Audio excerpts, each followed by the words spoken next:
Je m'appelle Mamadou. Et aujourd'hui, je vous emmène au XIIIe siècle. À une époque où l'Afrique de l'Ouest bâtissait déjà des royaumes puissants. Avant Soundiata Keita, il y avait un monde.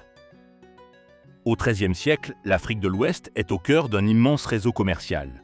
L'or du bambouk et du bourré traversent le désert. Le sel vient de Tagaza. Les caravanes relient le Sahel à l'Afrique du Nord. L'historien Nehemia Leftion, dans Ancien Ghana et Mali, explique que ces échanges ont permis l'émergence de puissantes structures politiques.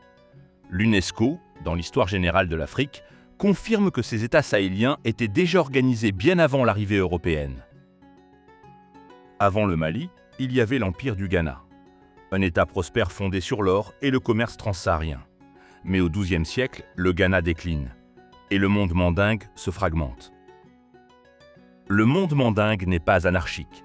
Il est structuré par des clans, des lignages, des alliances.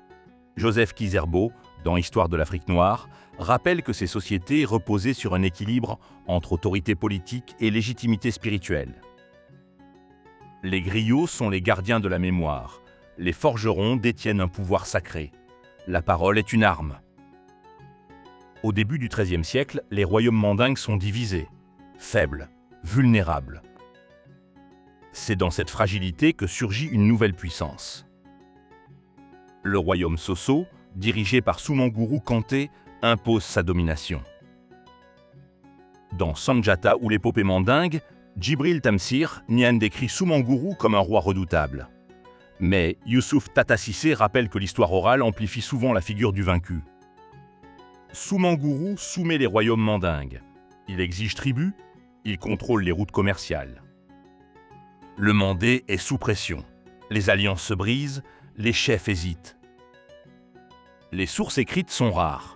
Nous dépendons principalement de la tradition orale.